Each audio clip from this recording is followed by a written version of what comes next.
الشريعة غيث سح وابله، فافتر قلب الفتى غضا وريانا. لله در امرئ أفنى شبيبته، يتلو ويحفظ إسنادا وقرآنا. علم الشريعة غيث سح وابله. السلام علیکم ورحمۃ اللہ وبرکاتہ۔ بسم اللہ الرحمن الرحیم، الحمد للہ والصلاة والسلام علی رسول اللہ وبعد۔ رب زدنی علما رب زدنی علما رب زدنی علما رب اشرح لی صدری ویسر لی امری واحلل عقدۃ من لسانی یفقہوا قولی۔ اللهم لا سهل إلا ما جعلته سهلا وأنت تجعل الحزن إذا شئت سهلا۔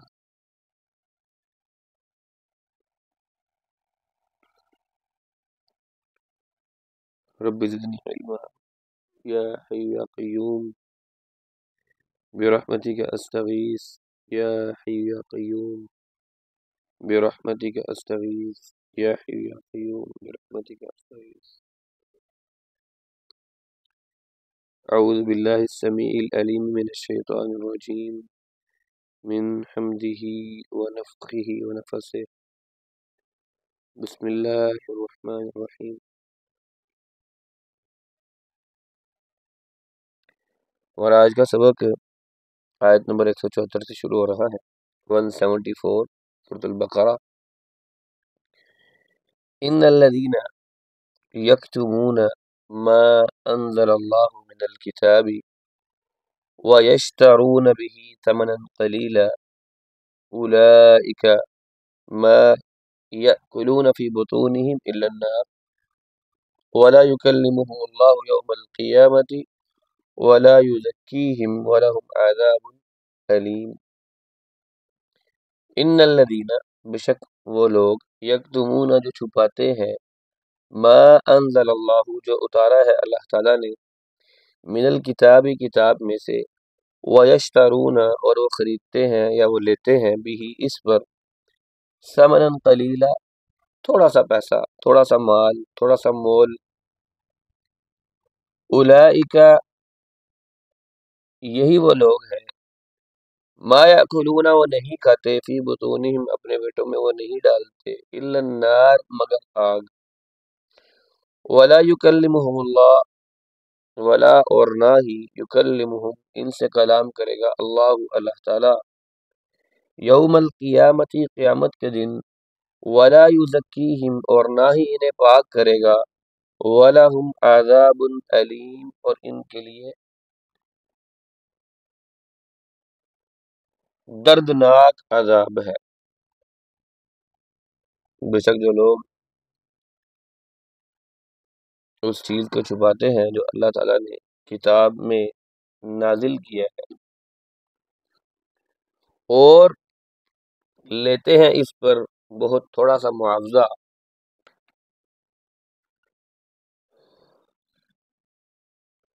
تو یہ جو معاوضہ لے رہے ہیں، جو اللہ کے احکام کو چھپانے کے بدلے تھوڑی سی قیمت لے رہے ہیں، یہی وہ لوگ ہیں جو اپنے پیٹوں کو آگ سے بھرتے ہیں، اپنے پیٹوں کو آگ سے بھرتے ہیں، اور اللہ تعالیٰ ایسے لوگوں سے قیامت کے دن نہ بات کرے گا نہ ہی ان کو پاک کرے گا، اور ان کے لیے دردناک عذاب ہے۔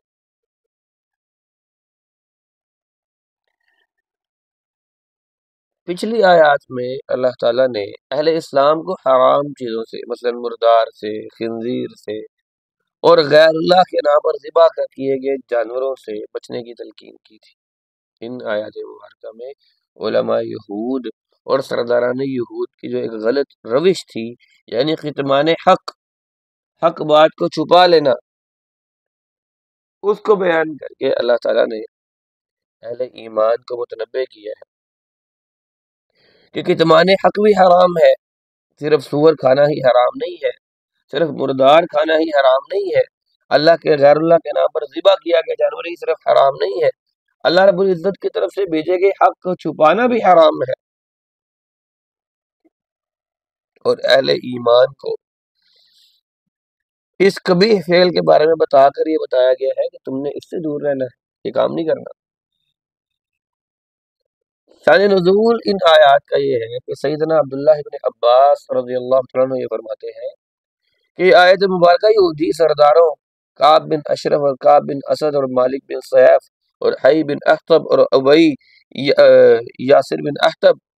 اور علماء یہود کے متعلق نازل ہوئی تھی، جو اللہ کے رسول صلی اللہ علیہ وسلم کی صفات کو چھپاتے تھے اور اس کے بدلے میں عرب سے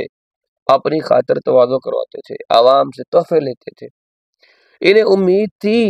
کہ آخری نبی انہی میں سے مبعوث ہوگا۔ جب اللہ تعالیٰ نے محمد رسول اللہ صلی اللہ علیہ وسلم کو مبعوث فرمایا تو یہودیوں کو اپنی سرداری کے ختم ہونے کا خدشہ ہو گیا، تو انہوں نے تورات میں موجود اللہ کے رسول صلی اللہ علیہ وسلم کی صفات کو چھپا لیا اور اس میں تحریف کی اور لوگوں کے سامنے بیان کیا کہ جو تورات میں آخری نبی کی علامات اور صفات ہیں، وہ علامات وہ صفات نبی کریم صلی اللہ علیہ وسلم کی صفات سے یکسر مختلف ہیں۔ تو اللہ تعالیٰ نے یہود کے اس کتمان حق کی وجہ سے یہ آیات نازل کی۔ امام راضی کی تفسیر الکبیر کے اندر امام راضی رحمہ اللہ نے اس کا ذکر کیا ہے دوسری جلد کے اندر صفحہ 204 پر، اور اسی طرح تفسیر المنیر کے اندر بھی اس کا جلد نمبر 1 صفحہ نمبر 89 کے اندر اس کا تذکرہ ہے۔ دونوں بڑی تفاسیر ہیں۔ ان الذين يكتمون ما انزل الله من الكتاب ويشترون به ثمنا قليلا، کہ اللہ تعالیٰ نے علماء اہل کتاب کو اور ان کے سرداروں کے تعصب کو بیان کرتے ہوئے فرمایا ہے کہ ان ظالموں نے ضد اور تعصب میں آ کر اپنی کتابوں میں موجود اللہ کے رسول کی صفات پر مشتمل آیات کو نہ صرف تحریف کے ذریعے بدل دیا بلکہ لوگوں کے سامنے حق کے اظہار کی بجائے جھوٹ کو بیان کیا، اور لوگوں کی رضا کو حاصل کرنے کے لیے دین الہی اور دین شریعت محمدی اور جو ان کے درمیان شریعت پہلے سے موجود تھی اس کو اس میں تعریف کر کے اس کو بدلنے کی کوشش کی اور اپنی پیٹ بھرنے کا ذریعہ بنایا اور اپنے سرداروں کی عیاشی اور ان کے مفادات کی تحفظ کی راہ کو ہموار کیا۔ اسی طرح سے بے شمار کاموں کو اپنے لیے جائز کیا اور اللہ تعالیٰ کی طرف سے حرام کردہ چیزوں کو اپنے لیے حلال کیا، اور اس جسارت کے مرتکب ہوئے کہ جو اللہ نے حرام کیا ہے وہ اپنے اوپر حلال کر لیا۔ تو انہوں نے یہ سب جو کام کیے، انہوں نے جو اپنے پیٹوں کے اندر جو لقمے نگلے وہ صرف اور صرف ان کے پیٹ کے لیے آگ ہے، اپنے پیٹ کی آگ کو بجھانے کے لیے آگ ہی نکلی ہے انہوں نے، اور اپنے ایمان کو تباہ کر دیا، دنیاوی مال و متاع کو حاصل کرنے کے لیے کتمان حق کیا، حق کو چھپایا، اور اتنا سنگین جرم کیا کہ اللہ تعالیٰ نے تا قیامت ان کا یہ عمل قرآن کے اندر چھاپ دیا، لکھ دیا۔ قیامت تک آنے والا ہر شخص یہود کے اس فعل کو پڑھتا رہے گا اور انہیں لعنت ملامت کرتا رہے گا۔ آج بھی ایسا ہی ہے کہ کچھ لوگ حکومتی شاباشی پانے کے لیے، لوگوں کی واہ واہ کے لیے، اپنے مسلک اور اپنے عقیدے کی تحفظ کے لیے وہ ایسی بات کرتے ہیں جو اللہ رب العزت کی کتاب میں نہیں ہے، اور جو اللہ رب العزت کی کتاب میں ہے اس کے بارے میں قول کرتے ہیں، بے ایمانی کرتے ہیں، حق بات کو چھپاتے ہیں۔ اولئک ما یأکلون فی بطونہم الا النار، اس کے بدلے جو کچھ وہ کھا رہے ہیں، جو اپنی خدمتیں کروا رہے ہیں، جو نذرانے وصول کر رہے ہیں۔ ایک بندہ کہتا ہے جی کہ میں 11ویں کو قرآن سے ثابت کروں گا، تو کیا وہ جھوٹ نہیں بول رہا؟ کیا وہ حق کو نہیں چھپا رہا؟ ایک بندہ کہتا ہے کہ میں میلاد کو قرآن سے ثابت کروں گا، کیا وہ حق کو نہیں چھپا رہا؟ آپ اس نیکی کو ثابت کرنے کی کوشش کر رہے ہیں جو دراصل نیکی ہے ہی نہیں۔ اور پھر اس کی دلیل آپ قرآن مجید فرقان حمید سے دے رہے ہیں، اس کا مطلب ہے کہ آپ یہ دعویٰ کر رہے ہیں کہ اللہ کے رسول کو اس آیت کی سمجھ نہیں آئی تھی، اور اگر اللہ کے رسول کو اس آیت کی سمجھ آئی تھی تو اس کا مصداق اللہ کے رسول نے وہ نہیں بتایا جو آپ بتا رہے ہیں، تو بات کس کی ماننی ہے؟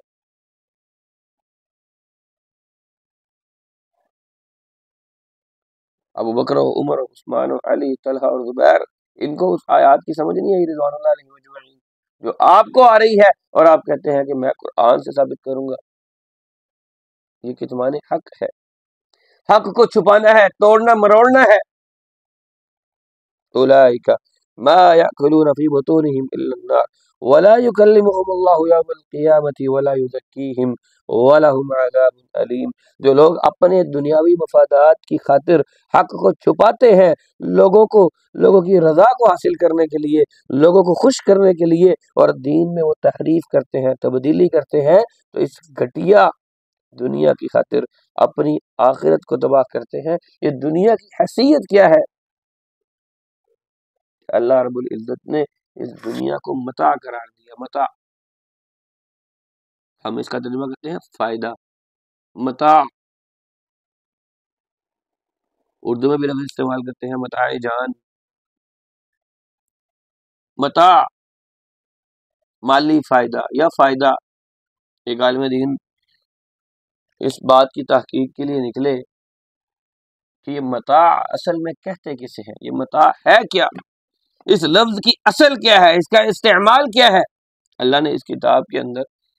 متاع کہا ہے دنیا کو، تو متاع چیز کیا ہے، فائدہ ہے، پر کون سا فائدہ، کیسا فائدہ؟ وہ نکلے اپنے گھر سے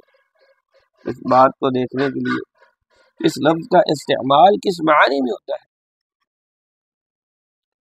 تو کافی جگہ پر دیکھتے رہے، سمجھتے رہے، لیکن مطلب کی چیز سمجھ نہیں آئی کہ یہ ہے کیا۔ تو آخر ایک گاؤں سے گزر رہے تھے، کچھ خواتین گزر رہی تھی، اب یہ کراسنگ پوائنٹ پر جب ان کے پاس سے گزرے تو ان میں سے ایک خاتون نے دوسری کو کہا کہ بہن ٹھہر جا، میری متاع گر گئی ہے۔ ان کے کان کھڑے ہو گئے کہ اس لفظ کے لیے تو میں گھر سے نکلا ہوں، یہ کیا بلا ہے جو اس کی گر گئی ہے، اور یہ کہہ رہی ہے میری متاع گر گئی۔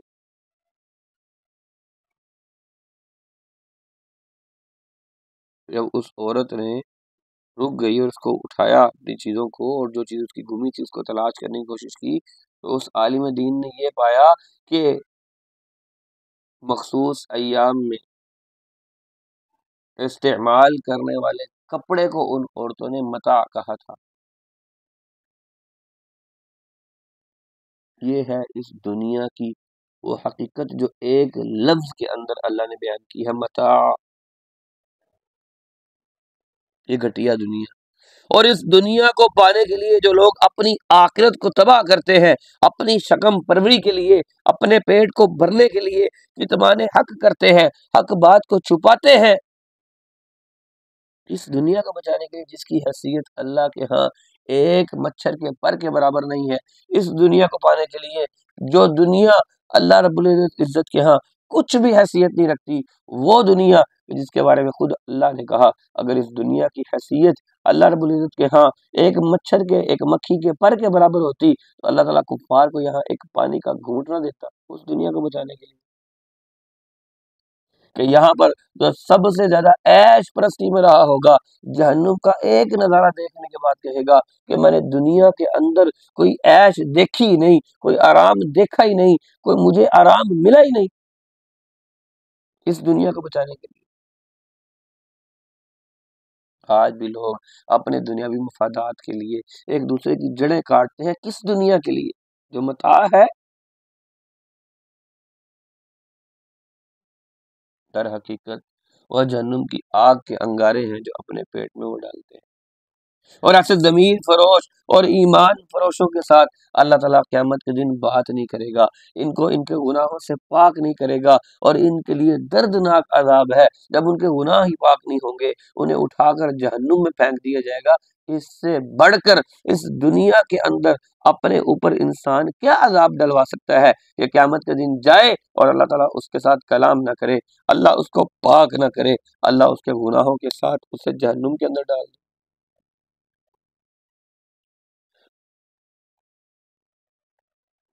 کتمان حق کے مرتکب لوگ، یہ دین کی تجارت کرنے والے لوگ، قیامت کے دن اللہ تعالیٰ ان سے نرمی سے بات نہیں کرے گا، ان کو گناہوں سے پاک نہیں کرے گا۔ یہ روز جزا، یہ بد نصیب لوگ اللہ کی رحمت سے، اللہ کی شفقت سے، اللہ کی محبت سے محروم ہو جائیں گے۔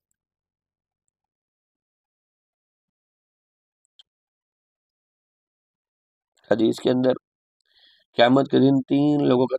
تذکرہ اور بھی کیا گیا ہے، ایسے بد نصیب کہ جن کے ساتھ اللہ تعالیٰ قیامت کے دن بات نہیں کرے گا، اللہ تعالیٰ نرمی سے کلام نہیں کرے گا، نہ ان کے ساتھ نظر رحمت سے بات کرے گا، نہ ان پر نظر رحمت کرے گا، نہ ان کو دیکھے گا، نہ ان کے گناہوں کو ان سے پاک کرے گا۔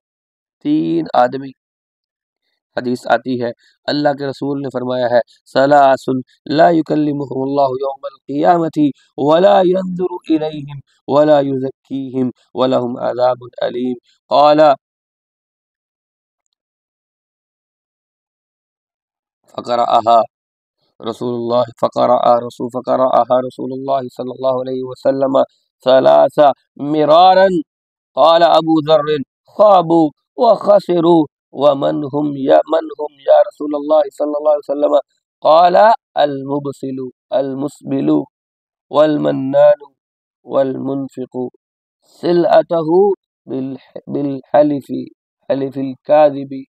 3 آدمیوں سے نہ تو اللہ تعالیٰ کلام کرے گا،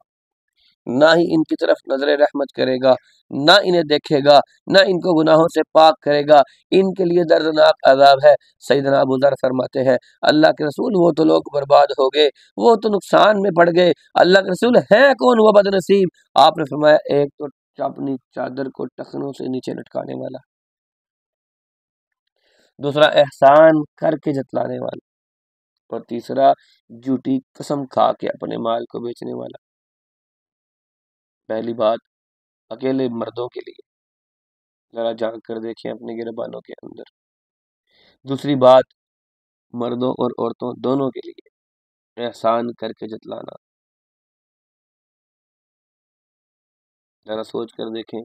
آج ہم میں سے کون ہے جو کسی پہ احسان کرتا ہے اور جتلاتا نہیں ہے۔ اور تیسری بات جھوٹی قسم کھا کر مال بیچنے والا۔ آج یہ چیز مردوں عورتوں دونوں کے اندر پائی جاتی ہے۔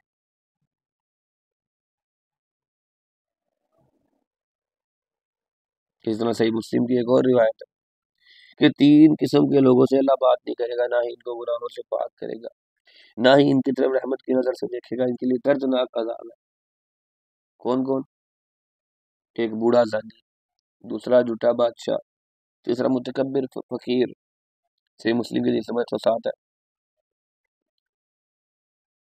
ہم عام طور پر خبریں دیکھنے کو گناہ نہیں سمجھتے، میں خود بھی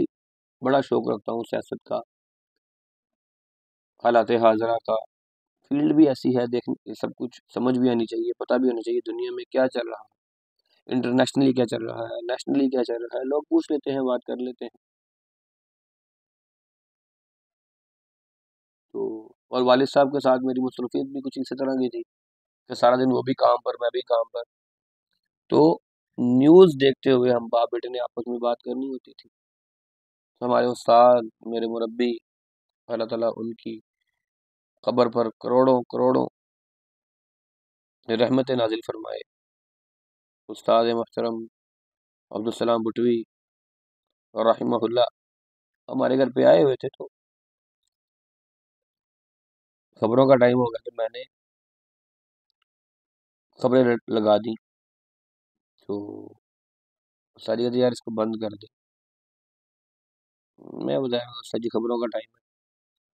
اور ابو جی بھی بیٹھے ہوئے تھے۔ اب ابو جی اور استاد محترم تقریباً ایک عمر کے ہوں گے، کوئی ملتی جلتی عمریں ہوں گی، تو شیخ محترم رحمہ اللہ نے بڑی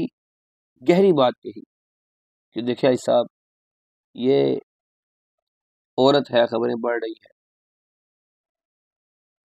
آنکھوں کے لحاظ سے یہ زنا ہے، بے پردہ عورت کو دیکھ رہے ہیں، آپ اور میں چٹی داڑیوں کے ساتھ یہاں بیٹھے ہیں، اور کل قیامت کے دن ہمیں بوڑھے زانیوں میں گنا جائے، اس سے بہتر یہی نہیں ہے کہ ہم خبریں نہ سنیں۔ اتنی گہری بات کی کہ شاید اس کے بعد خبریں دیکھنا بھی بند ہو گیا۔ کچھ لوگ ایسی بات کرتے ہیں اور ایسی گہری بات کرتے ہیں کہ شاید جو عام طرح سے پڑھ کے سمجھ نہیں آتی. اس لیے علماء کی مجلس بھی ہمیشہ علمی ہوا کرتی ہے، اگرچہ وہ عمومی بات کر رہے ہوں،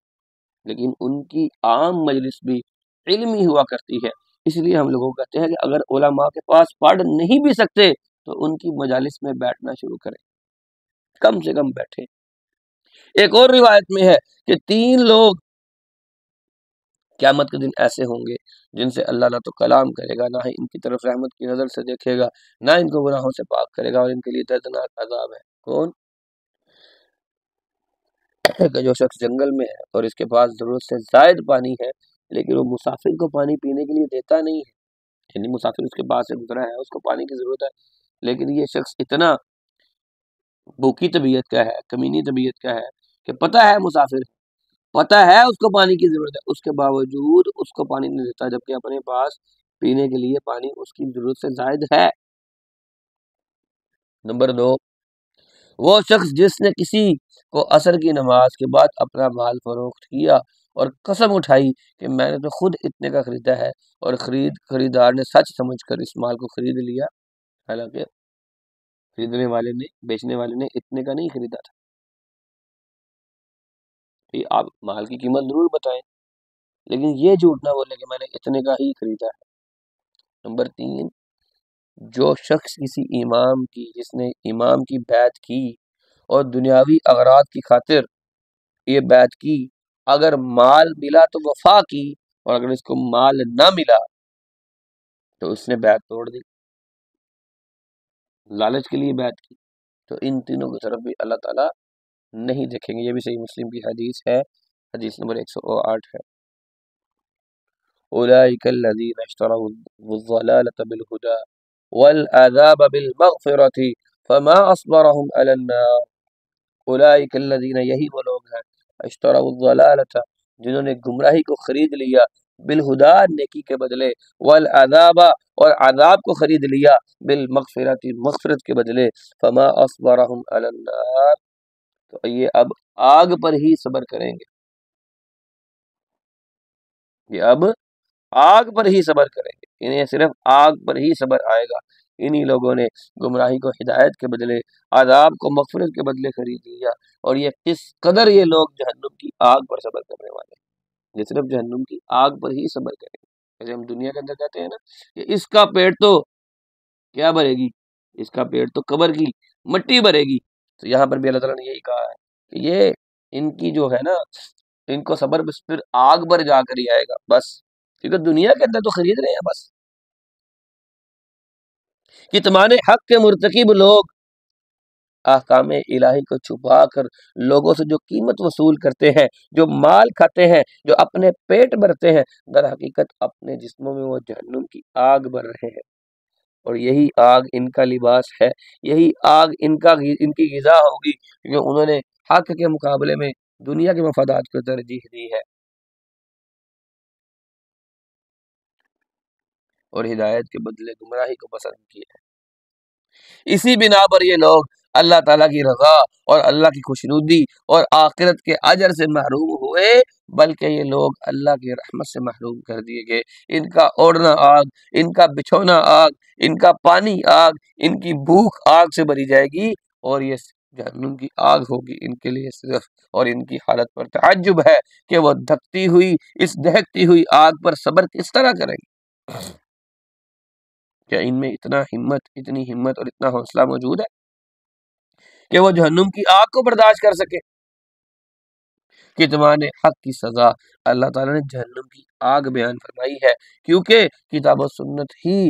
قانون زندگی ہے اور انسانی ضابطۂ حیات ہے. کسی کے حکم کو چھپانے کا مفہوم جو ہے، اگر اس کے حکم کو، کسی حکم کو چھپاتے ہیں تو مفہوم اور اس کے عمل کو، اس کا مطلب ہے کہ اس کو معطل کر رہے ہیں. آپ قرآن کے کسی حکم کو چھپاتے ہیں،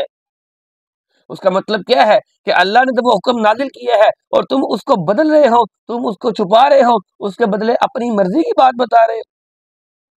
خود رب بننے کا دعویٰ کر رہے ہو، کیا کرنے کا دعویٰ کرتے ہو. ایسے لوگوں کو جہنم کے علاوہ کوئی اور چیز نہیں ہے جس کے وہ حقدار ٹھہرے۔ حق کو چھپا رہے ہیں نا، اللہ کے اتاری گئی بات کو چھپا رہے ہیں، اللہ کی اتاری گئی بات کو بدل رہے ہیں۔ آج قرآن کے اندر کوئی اس کے الفاظ کو تو تبدیل نہیں کر سکتا، کوئی اس کی زبر زیر پیش کو تبدیل نہیں کر سکتا، کوئی اس کی حروف کو تبدیل نہیں کر سکتا، کوئی اس کی آیات کے اندر کوئی ایک آیت مکس نہیں کر سکتا، لیکن جو ٹی وی پر بیٹھ کر، ممبر پر بیٹھ کر یہ کہہ رہا ہے کہ جناب میں ثابت کروں گا قرآن سے 11ویں شریف کو، میں ثابت کروں گا قرآن سے میلاد کو، میں ثابت کروں گا قرآن سے قبروں پر جا کر مانگنے کو، میں ثابت کروں گا قرآن سے اولیاء اللہ سے مانگنے کو، تو اس کو کیا کہیں گے؟ وہ کیا ثابت کر رہا ہے؟ وہ کس بات کا دعویٰ کر رہا ہے؟ یہ قرآن، اس کی ایک ایک آیت، ایک ایک سورت، ایک ایک لفظ، ایک ایک حرف، ایک ایک نقطہ اللہ کے رسول پر نازل ہوا ہے، اور اللہ کے رسول سے زیادہ اس کتاب کا عالم کوئی اور ہو نہیں سکتا، کیونکہ اس کتاب کو اللہ کے رسول کو سکھایا کس نے؟ جبریل امین نے، اور جبریل امین فرشتوں کا دعوی علم کیا ہے؟ فرشتوں کا دعوی علم ہے سبحانک لا علم لنا الا ما علمتنا، اللہ تو پاک ہے، ہمارے پاس کوئی علم نہیں ہے، جتنا علم تو نے ہمیں سکھایا ہے ہمیں وہی علم ہے۔ تو جبریل امین کو قرآن کا علم کس نے دیا؟ اللہ رب العزت نے۔ اللہ رب العزت کے اس علم کو لے کر جبریل امین اترے کہاں پر؟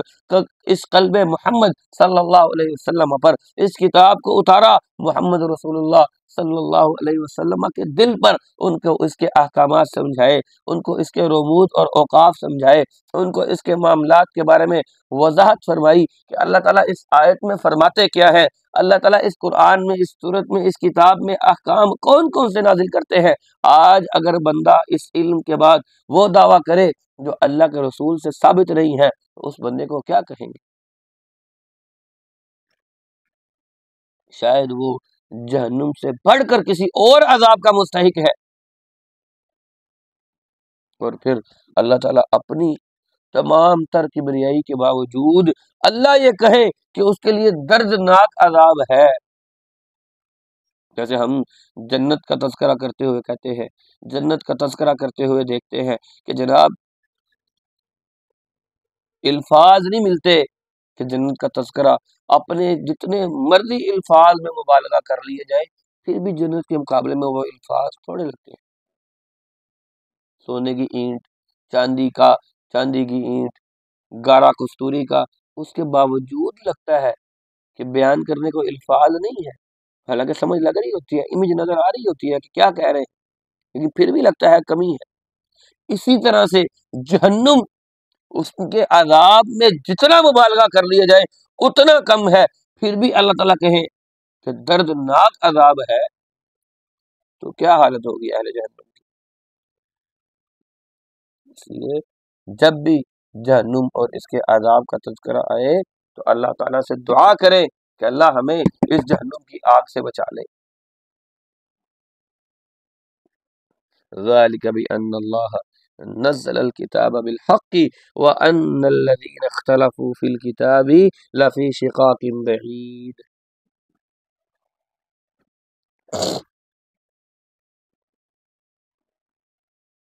ذالک یہ بأن اللہ، اس لیے کہ اللہ تعالیٰ نے نزل الکتاب، کتاب کو نازل کیا ہے، بالحق، حق کے ساتھ،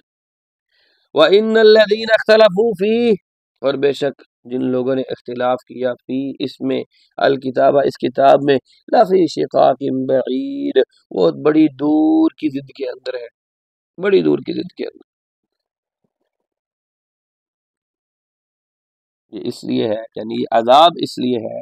یہ جہنم کا عذاب اس لیے ہے کہ اس لیے ہوگا کہ اللہ تعالیٰ نے تو سچائی کے ساتھ کتاب کو نازل فرمایا ہے، اور جن لوگوں نے اس کتاب میں اختلاف کیا ہے وہ یقیناً بڑی دور کی مخالفت میں ہے۔ وہ کہتے ہیں نا، ہمارے اردو کا شعر ہے نا، اس زلف پہ پھبتی ہے شب دجور کی سوجی، اندھے کو اندھیرے میں بڑی دور کی سوجی۔ تو یہاں پر جو اختلاف ہے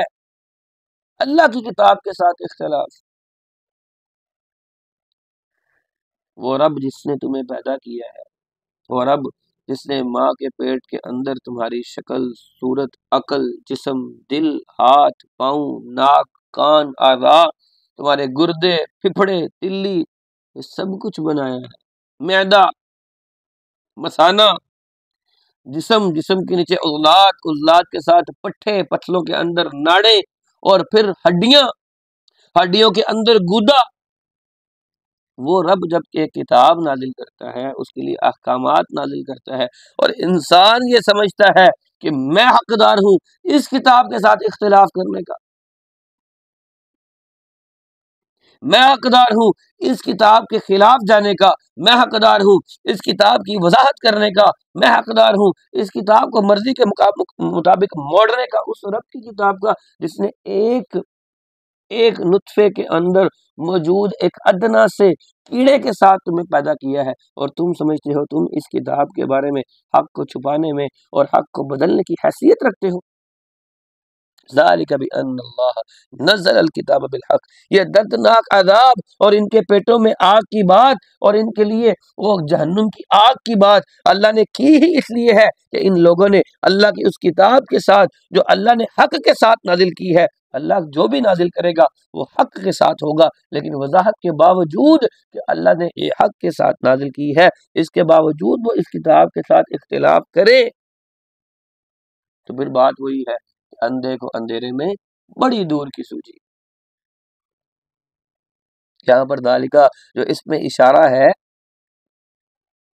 یہ اشارہ پچھلی آیت میں جو پہلی آیت میں وعید کی گئی ہے کہ ان لوگوں نے مغفرت کے بدلے عذاب کو خریدا ہے، ہدایت کے بدلے گمراہی کو خریدا ہے، ان کے لیے دردناک عذاب ہونا ہے، اور روز قیامت ان کو اللہ نے گناہوں سے پاک نہیں کرنا، روز قیامت اللہ نے ان سے کلام نہیں کرنا، ان کی طرف رحمت کی نظر سے نہیں دیکھنا۔ کیوں؟ کیونکہ ان لوگوں نے کتمان حق کیا ہے، حق کو چھپایا ہے، اللہ کے رسول کو صفات کو یہ لوگ چھپاتے تھے، اللہ کے رسول کی نبوت میں شکوک اور شبہات ڈالنے کی وجہ سے ان یہود و نصارہ کے لیے اللہ نے یہ بیان کیا ہے، اور یہاں پر الکتاب سے مراد وہ کتابیں ہیں جو اللہ رب العزت کی طرف سے ان پر نازل ہوئیں، تورات ہے، انجیل ہے، اور اس کا معنی کیا ہوگا کہ اللہ نے تورات اور انجیل میں اللہ کے رسول کی صفات اور آپ کی بعثت کو، اس کی اخبار کو بڑے واضح طور پر بیان کیا ہے، لیکن انہوں نے ان صفات اور ان اخبار میں، ان خبروں میں تحریف کر دی،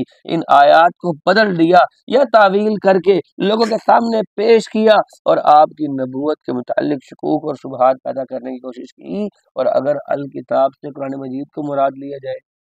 تو پھر یہ ہوگا کہ قرآن کریم کو اللہ تعالیٰ نے حق بنا کر اپنی طرف سے نازل کیا، لیکن بعض لوگوں نے اللہ کی طرف سے نازل کردہ کتاب میں اختلاف کرتے ہوئے اس کتاب کے بعض حصے کو قبول کر لیا، بعض حصے کا مطلقاً انکار کر دیا۔ یہی وہ لوگ ہیں جو اپنی ضد، اپنے تعصب کی وجہ سے ہدایت سے کوسوں دور ہو جاتے ہیں اور حق کے دشمن ہیں، فطرت سلیمہ سے بعید ہے، اپنی فطرت اور ذات کی کشمکش میں وہ مبتلا ہے، اور جو قوم اپنی کتاب کے بعض حصوں کو اپنا لے، بعض حصوں کا انکار کر دے، وہ ہمیشہ ہمیشہ کے لیے فکر اور عمل کے تضاد کا شکار ہو جایا کرتی ہے، وہ ہمیشہ اللہ رب العزت کے بھیجے گئے دین سے دور ہو جایا کرتی ہے، وہ اللہ کے رسول کی شریعت سے دور ہو جایا کرتی ہے۔ یہ ایسا قانون الہی ہے جو ہر دور میں نافذ العمل رہتا ہے، اور آج بھی اس کی جھلکیاں دیکھنی ہے تو اس کی جھلکیاں آپ بدعتیوں کے اندر دیکھ سکتے ہیں۔ اس کتاب کو پڑھنے والے ہیں،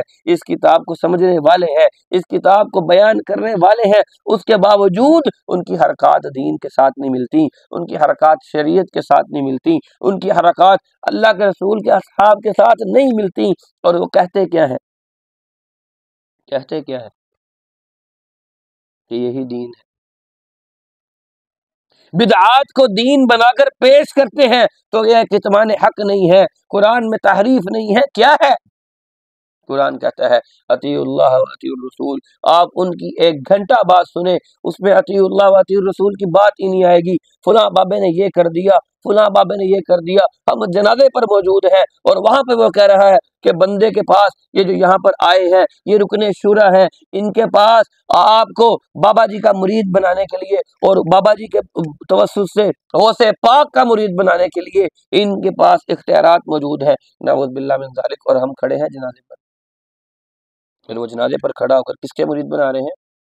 پیر عبد القادر جیلانی کے مرید بنا رہے ہیں، اور ساتھ بیان کر رہے ہیں کہ پیر عبد القادر جیلانی کا پاؤں تمام اولیاء کی گردن پر ہے، نہ اللہ کے رسول کی بات، نہ اللہ کی بات، نہ جنازے کے بارے میں تنبیہ، اور اتنا لمبا چوڑا 15-20 منٹ ویسے کھڑا کیا، اور جنازہ پڑھنے کی باری آئی تو 1 منٹ بھی نہیں لگا۔ اللہ اکبر، اللہ اکبر، اللہ اکبر، اللہ اکبر، السلام علیکم ورحمۃ اللہ، السلام علیکم ورحمۃ اللہ، اور میت کا حق کہاں پر گیا؟ جس کو مغفرت کی دعاؤں کی ضرورت تھی اس کا حق کہاں پر گیا؟ اور پھر بعد میں جناب کھڑے ہو کر جی 1 بار سورۃ فاتحہ پڑھ دیں، 3 بار کل شریف پڑھ دیں، اور اس کے بعد اس میت کی روح کو احصال ثواب کر دیں، اور جہاں پر اس کی بخشش کے لیے کام کرنے کی باری تھی وہاں تم نے اللہ اکبر کر کے اتنا ٹائم لگایا ہے کہ 1 منٹ بھی نہیں لگا، اس سے پہلے تم نے 15-20 منٹ لگا دیے غوث پاک کی فضیلت بیان کرنے میں، ان کے مرید بنانے میں، اور جناب بابا جی کے آپ نے جو ہے وہ رکن شورا ہونے کی وجہ سے آپ لگے ہوئے ہیں اللہ کا نام لے کر۔ کیا یہ تحریف نہیں ہے دین کے اندر؟ وقت بھی لگا رہے ہیں، پیسہ بھی لگا رہے ہیں، ایفرٹ بھی کر رہے ہیں، سب کچھ کرنے کے باوجود اللہ کے رسول کی اتباع نہیں کر رہے، ہوگا کیا؟ جہنم کے اندر وہ پراپرٹیاں خرید رہے ہیں جو کسی کو نہیں ملنی۔ یہ قانون الہی ہے، ہر دور میں نافذ العمل رہتا ہے۔ جب کوئی قوم اپنی کتاب کے بعض حصوں کو اپنا لے، بعض کا انکار کر دے، بھلے وہ انکار لفظوں کے ساتھ ہو، بھلے وہ انکار زبانی ہو، اور بھلے وہ انکار عملی ہو، پتہ چل جاتا ہے کہ جناب یہ بٹک گئے ہیں، قانون الہی ہے۔ ایسی ایسی خرافات کرتے ہیں اور پھر اس کی دلیل قرآن سے دیتے ہیں۔ آپ کا کیا خیال ہے اولیاء اللہ سے مدد مانگنا یہ جائز ہے اور اس کی دلیل قرآن سے ہے؟ آپ کا کیا خیال ہے یارویں منانا یہ جائز ہے جو کام اللہ کے رسول کی وفات کے، قرآن کو مکمل ہونے کے، احادیث کو مکمل ہونے کے، جو شخصیت 450 سال بعد پیدا ہو رہی ہے اس کے نام پر یارویں دلا رہے ہیں اور ثابت قرآن سے کر رہے ہیں؟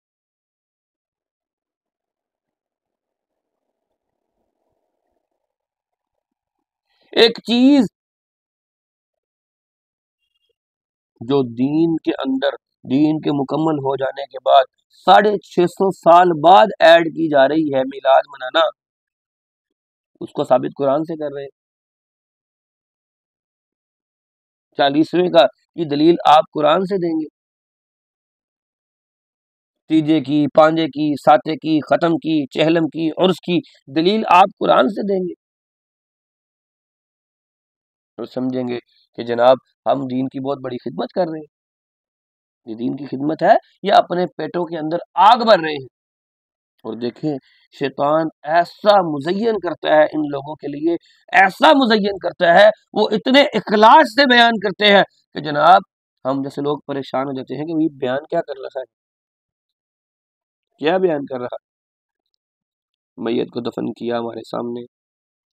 میت کو دفن کرنے کے بعد وہاں پر تلقین کر رہے ہیں کہ تو دنیا کے اندر لا الہ الا اللہ کہتی تھی یا کہتا تھا،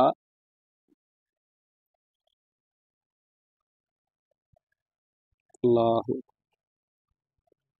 تو دنیا کے اندر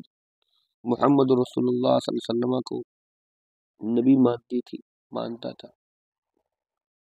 یہ قبر کے اوپر کھڑے ہو کر دفن ہونے کے بعد ہمارے سامنے وہ تلقین کر رہا ہے،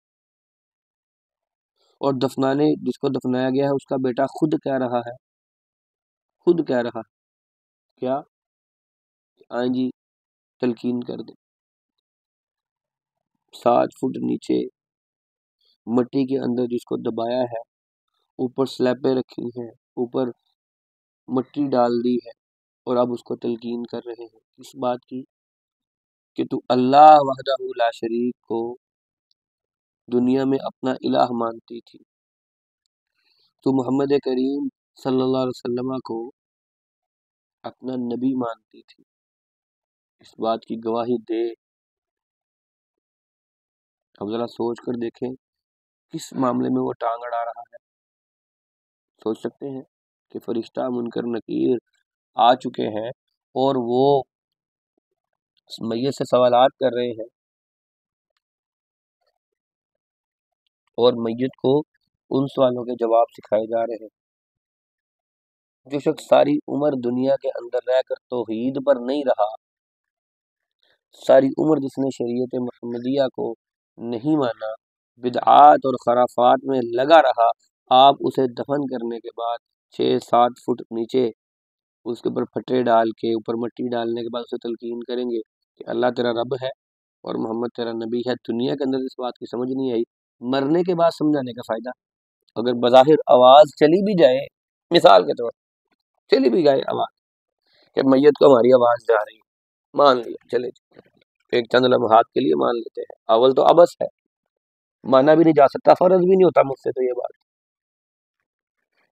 ایک بندہ سویا ہوا ہو اس کو آوازیں دیں، اس کو آواز نہیں جاتی، ایک بندہ مر ہی گیا اس کو آواز جانی، کمرے کا دروازہ بند کر دیں، اندر بندہ سویا ہوا ہو، باہر سے آواز اندر نہیں آتی، بندہ ہوش میں نہیں آتا، آپ ایک مرے ہوئے کو قبر میں دفن کرنے کے بعد مٹی ڈالنے کے بعد پکار رہے ہیں اور سمجھتے ہیں اس کو آواز جا رہی، تو پھر اس کو تلقین کر رہے ہیں، کیا وہ تلقین کروانے کے قابل ہے؟ کیا اب اس کی اصلاح ہو سکتی ہے؟ نہیں، لا الہ الا اللہ۔ پھر سارا کچھ ہو گیا تو قبر پر آذان دینا شروع کر دی، ایک بندے نے اذان دی، دوسرے نے اذان دی، تیسرے نے اذان دی،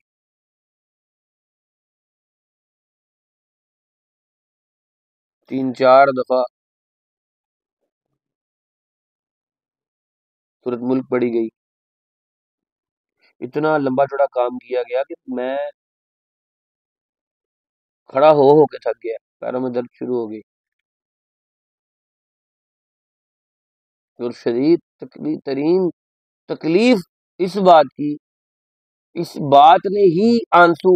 آنکھوں میں لا دیے کہ مرنے والا اس سارے عمل کا ذمہ دار ہے، سارے عمل کا، ساری بدعات کا، کیونکہ اس نے اولاد کی جب تربیت کی باری تھی بدعات اور خرافات میں تربیت کی ہے۔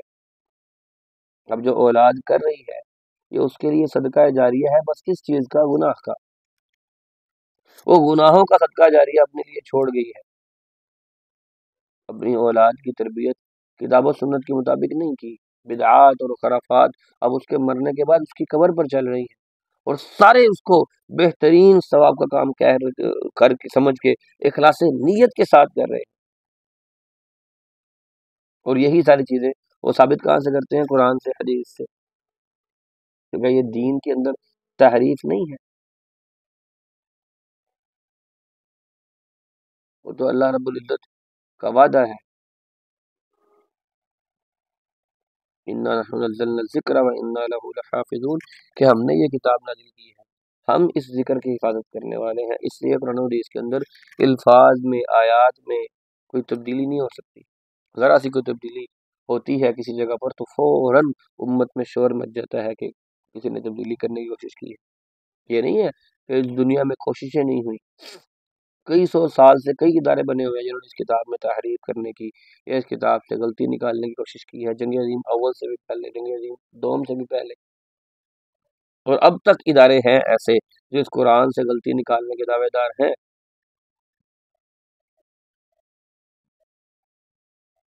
لیکن ان کفار کا تو کام یہی ہے کہ وہ اس دین کی حقانیت پر سوال اٹھائیں۔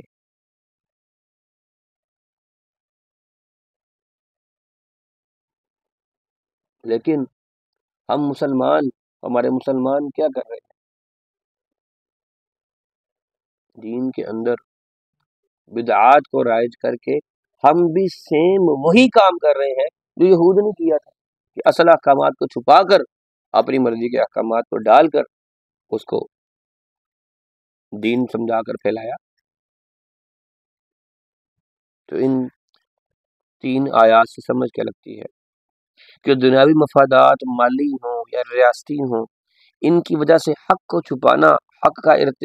کتمان حق کا ارتکاب کرنا، یہ حرام کام ہے۔ اہل کتاب کے علماء نے دنیاوی فائدوں کی غرض سے حق کو چھپایا، لوگوں کو غلط فتوے دے کر اپنی شکم پروری کی، اپنے پیٹ بھرے، اور دین حق کے علمبردار کے لیے ایسا کرنا حرام قرار دیا گیا ہے۔ اگر کوئی آج بھی ایسا کرتا ہے تو وہ یہودیوں کے فعل پر ہے۔ جو لوگ دنیا میں حق کو چھپانے کے مرتکب ہوتے ہیں، قیامت کے دن اللہ نہ تو ان سے کلام کرے گا، نہ ہی ان کو گناہوں سے پاک کرے گا، نہ ہی ان کی طرف رحمت کی نظر سے دیکھے گا، اور وہ دردناک عذاب میں مبتلا کیے جائیں گے۔ قرآن مجید میں اختلاف کرنا یہ کسی کے لیے جائز نہیں ہے، اور اس میں اختلاف کرنے والا اپنی طرف سے اس میں بڑھا کر بات کرنے والا وہ راہ راست سے، راہ حق سے بھٹک جاتا ہے، اور ایک بار جو بھٹک گیا نا وہ دوبارہ سیدھے راستے پر نہیں آتا، بڑی مشکل آتا ہے، بڑی مشکل۔ قرآن مجید میں اختلاف انسان کو اللہ تعالیٰ اور اللہ کے رسول صلی اللہ علیہ وسلم کی دشمنی کی طرف لے جاتا ہے۔ کتمان حق کا مرتکب شخص ہدایت کے بدلے گمراہی اور مغفرت کے بدلے عذاب الہی کو خریدتا ہے۔ کتاب و سنت کے دلائل پر اعتماد کرتے ہوئے نصوص شرعیہ سے اجتہاد اور استنباط کرنا، مسائل کو اخذ کرنا دلائل کے ساتھ اور اپنی سوچ اور سمجھ کے مطابق ان دلائل پر عمل کرنا، یہ بالکل جائز ہے، مستحسن عمل ہے۔ جیسے کہ میں نے بھٹی صاحب کی مثال دی کہ انہوں نے غیر محرم کو ٹی وی پر بھی دیکھ رہے تو کیا فرمایا؟ بے بوڑھے زانی والی حدیث بیان کی، اسی کو بولتے ہیں اجتہاد کرنا۔ اب بظاہر ٹی وی دیکھنے کی دلیل یا نہ دیکھنے کی دلیل ممانعت آپ کو قرآن اور حدیث سے تو نہیں ملے گی، لیکن غیر محرم کو دیکھنا، غیر محرم کو جو ہے نا وہ سننا، یا غیر محرم کی طرف نظریں ڈالنا، آنکھوں کا زنا، اور پھر انہوں نے اس حدیث کو ساتھ شامل کر لیا کیا کہ بوڑھا زانی، تو اس سے منع کس کو کیا انہوں نے؟ ٹی وی دیکھنے کو۔ آج لوگ کہتے ہیں جی ارطغرل دیکھ لیں، فلاں چیز دیکھ لیں۔ اچھا جی آگے، جو ادلہ شریعہ ہے، شریعہ کے جو دلائل ہیں، اس کے فہم میں اختلاف ہو سکتا ہے، اور اس کے فہم میں اختلاف سے امت کی وحدت کو نقصان نہیں پہنچتا۔ شرط کیا ہے کہ اختلاف برائے اختلاف نہ ہو، دین کو سمجھنے کے لیے اختلاف ہو، پھر جو حق پر لگے اس کی بات کو مان لیا جائے۔ اللہ تعالیٰ میں صحیح معنوں کے اندر قرآن و حدیث کو سمجھنے کی توفیق عطا فرمائے۔ سوال ایک آیا ہے کہ جو متاع کی تعریف بیان کی ہے تو اس سے تضاد نہیں آتا حدیث کے اندر کہ ساری دنیا متاع ہے اور بہترین متاع نیک بیوی ہے؟ نہیں، اس میں اختلاف والی کوئی بات نہیں۔ اصل جو چیز ہے متاع کا استعمال صرف یہ کسی جگہ بھی متاع اس لفظ کے طور پر استعمال نہیں ہوتا جو میں نے بیان کیا ہے، کسی ڈکشنری کے اندر نہیں ہے۔ کبھی کبھی ہوتا ہے، کچھ اصطلاحات لغت کے اعتبار سے نہیں ہوتی، جو آپ چیز بیان کر رہے ہیں کہ دنیا کی بہترین بیوی متاع ہے، یعنی دنیاوی امور کے اندر دنیاوی جتنے بھی مال ہیں، جتنی بھی دنیاوی فائدے ہیں، جتنی بھی دنیاوی چاہتے ہیں، جتنی بھی دنیاوی جو بھی آپ جس کو انسان کے لیے فائدہ مند سمجھتے ہیں، ان میں سے سب سے بہترین فائدہ جو اس دنیا میں اللہ نے انسان کو دیا ہے وہ بیوی ہے، ٹھیک ہے؟ لیکن کچھ چیزوں کا صرف استعمال بتایا ہے، وہ ایک لفظی استعمال ہے جس کا تعلق کسی قاعدے کسی قانون کے ساتھ نہیں ہے۔ اصل چیز جو متاع ہے وہ یہی ہے، دنیا کے اندر فائدہ اٹھانا، یہاں پر رہنا، یہاں پر عیش و عشرت کی زندگی گزارنا، یا جیسے بھی زندگی گزر رہی ہو اس طرح سے بہترین انداز میں زندگی گزارنا، یہی متاع ہے۔ متاع کہتے ہیں فائدے کی چیز کو، لیکن متاع کا لیول بتا رہے ہیں، جس کا ذکر کیا ہے وہ بھی تو فائدے کی چیز تھی۔ تو اس دنیا کے دنیاوی امور میں جو فائدے مند چیزیں ہیں ان ساری چیزوں میں سے اللہ نے عورت کو ایک مرد کے لیے بہترین فائدہ بنایا ہے، اس کی بیوی کو، بیوی سے بڑھ کے اس کے لیے فائدہ مند چیز ہی کوئی نہیں ہے، ٹھیک ہے؟ تو یہ اختلاف کی بات اس میں بالکل بھی نہیں ہے۔ جو بات سمجھانا مقصود تھا وہ یہ تھا کہ لفظ متاع کو سمجھنے کے لیے کہ یہ لفظ استعمال کہاں ہوتا ہے، اللہ نے اس کو متاع کہا ہے۔ کبھی کبھی ہوتا ہے کہ آؤٹ آف دی کانٹیکسٹ جا کر بھی چیز کی سمجھ لگتی ہے، تو اصل میں اس کا لیول اس عالم دین نے بتانے کی کوشش کی ہے۔ میں انشاءاللہ کسی یہ تفسیر تلاش کروں گا، میرے ذہن میں عالم کا نام نہیں ہے، کسی دوست کو یا کسی عالم کو فون کروں گا، پتہ کروں گا کہ کس نے اپنی تفسیر کے اندر اس کا ذکر کیا ہے، پھر آپ کو بھیجوں گا کہ لفظ متاع کی انہوں نے تعریف جب تلاش کرنے کی کوشش کی تو انہوں نے کیا تلاش کیا۔ آپ دیکھ لیں کہ اگر دنیا کے اندر بیوی بہترین متاع ہے نا، تو بیوی ہی بدترین معاملہ بھی ہے۔ بیوی چاہے مرد کا وہ حال کرتی ہے جو حال وہ بیچارے کے پلے کچھ بھی نہیں بچتا، جس طرح بہترین متاع بیوی ہے نا، اس طرح بدترین متاع بھی بیوی ہے۔ تو بہرحال دنیاوی امور کے اندر بہترین جو اللہ نے بندے کو نعمت دی ہے وہ اس کی بیوی دی ہے، اس سے اعراض نہیں ہے۔ صرف اصل بات بتانے کا مقصود یہ تھا کہ وہ لفظ استعمال ایسے بھی ہوتا ہے، بس یہ بات اور کچھ نہیں۔ اللہ تعالیٰ میں صحیح معنوں کے اندر سیکھنے اور سمجھنے کی توفیق عطا فرمائے۔ اللہ تعالیٰ اس قرآن کو، اس کی حکمتوں کو سمجھنے کے لیے ہمارے سینوں کو کھول دے۔ اللہ تعالیٰ ہمیں دین کا، شریعت کا، اس کے اصول کا، اس کے احکامات کا اصل فہم عطا فرما دے۔ اللہ تعالیٰ ہمارے حالوں پر رحم کر دے۔ اللہ تعالیٰ ہمیں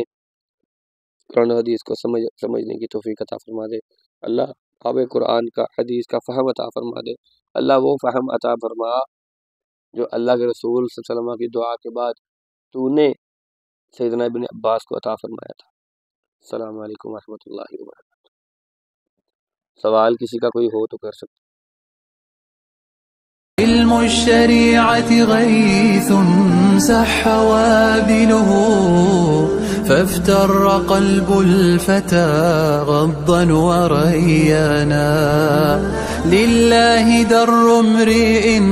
أفنى شبيبته يتلو ويحفظ إسنادا وقرآنا علم الشريعة غيث